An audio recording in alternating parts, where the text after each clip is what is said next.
Openmike, and we are back here with you today. My guest today is Mr. Lester Arnold, the former Chief Engineer at the Minister of Works and Infrastructure.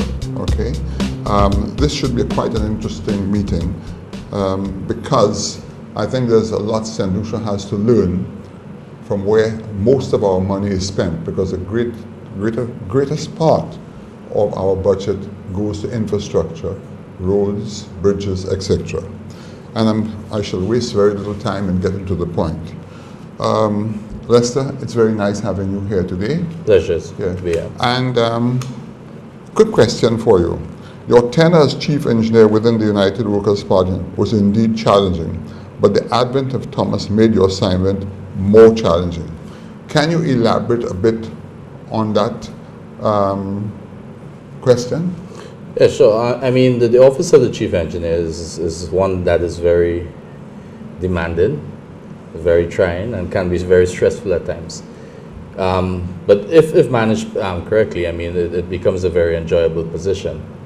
The thing is, with the Chief Engineer's office, you virtually have three pieces of legislation that you operate by, which is the Finance Administration Act, the Beaches and Protection Act for sand mining and things of that nature, and the Works and Roads Act, which actually tells you about contracts and all these kind of things and whatnot.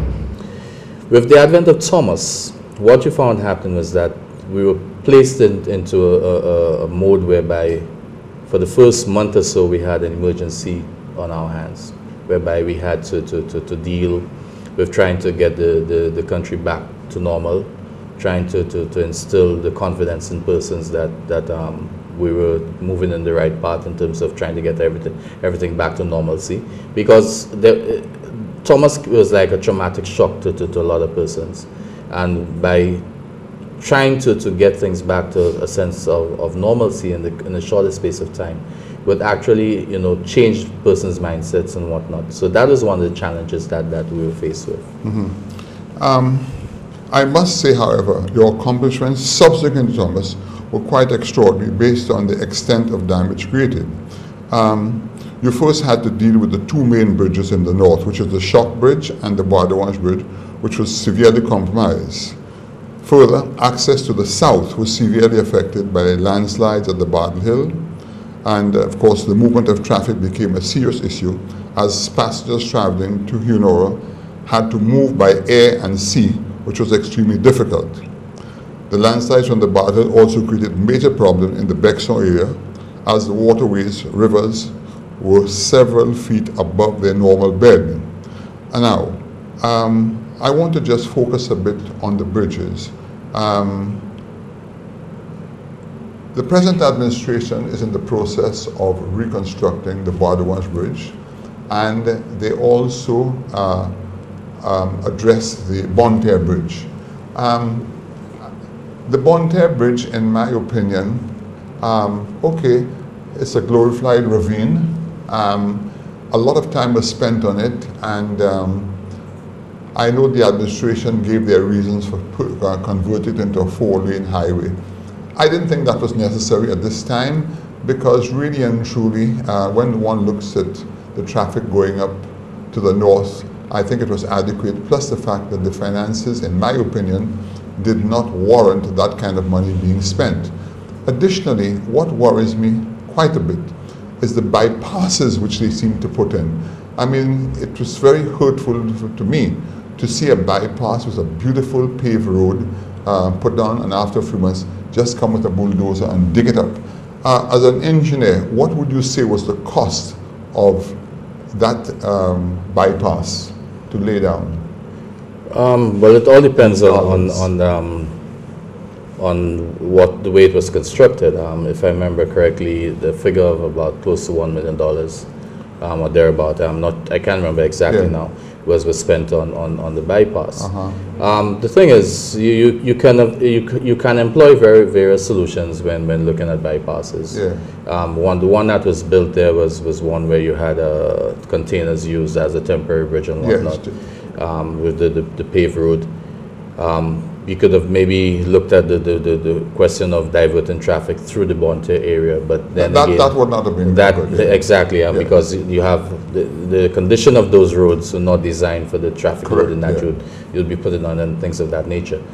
So in designing for these things, you have to look at the various options that are available to you, and you have to sometimes, well, the ideal thing to do would be to look to get your least cost scenario, given the fact that at the end of the day you will be taking it back out. Yeah. The same thing is being done right now for the Granville Bridge in Dennery, well, outside of Dennery, the Alba Bridge, whereby you have a concrete road that is being constructed as a bypass, which will be ripped out when the time comes. A lot of the times you find that you would have to do these things, but then again, like I said, it comes back to which is your least cost scenario for these bypasses. Even in terms of temporary river crossings, would a Bailey Bridge be cheaper than having to construct the container, utilizing containers, whatever the case because you can actually use the Bailey Bridge afterwards anyway. So because of this design. If I'm correct, if one had to put in a side road for a Bailey Bridge, what you'd have to drive a couple of piles. Am I correct? Not really. It all depends on the span.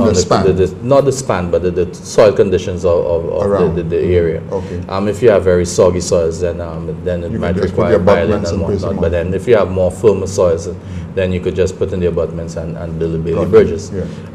We have to understand the history of Bailey bridges. It was designed around the World War II era, and was meant for temporary river crossings for the deployment of equipment and military personnel and things of that sort. And it would require very little equipment, well, heavy machinery or anything of the sort to erect these bridges.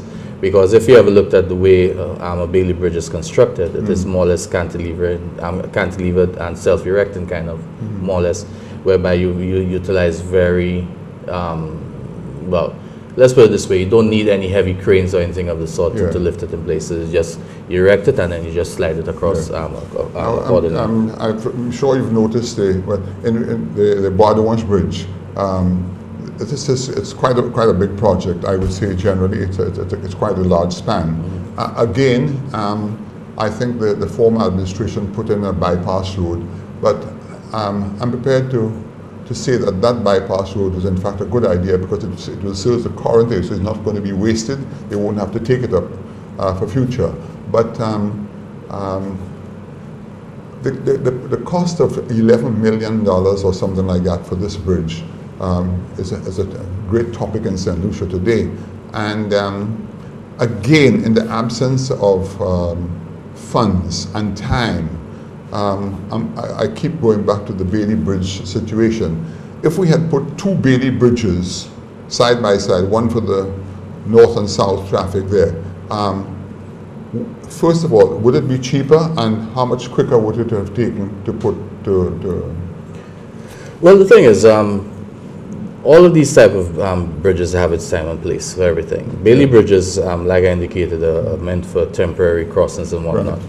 It just so happens that a lot of times in St. Lucia, temporary things become permanent. Yes. And I'll give a classical example of the bridge as you leave an ancillary to go to Canaries. Yeah. That bridge was built many years ago, and it was supposed to be a temporary crossing. My brother put that down 65 years ago. Okay, so you understand. I mean, that bridge has been there, and it is more. But it served its purpose. It has become a permanent fixture. Yeah. So, yes, it's true. Bailey Bridge will be cheaper and faster to erect, but you have to look at the conditions in which these bridges are operating and whatnot, and where you want it to go in terms of the permanency of these structures. Right. So, my thing is, if you have limited capital to undertake certain works, you have to explore those areas. Not only that, but in terms of the overall scope of the project, you'd have to look at avenues that you can cut back and things of that sort to fit your budget. It's just like when you're doing a water reticulation system for any community or whatever the case might be. A properly designed water reticulation system would have like tanks, pumps, and your required infrastructure in terms of the major transmission and distribution lines and whatnot. But when you have a limited budget now to do that project, you have to start seeing where you can start to cut.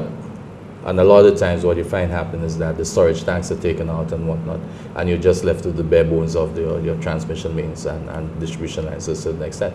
So the same thing has to be done for all projects. When you have a limited budget, you have to look at what you have available vis-a-vis what you're trying to accomplish.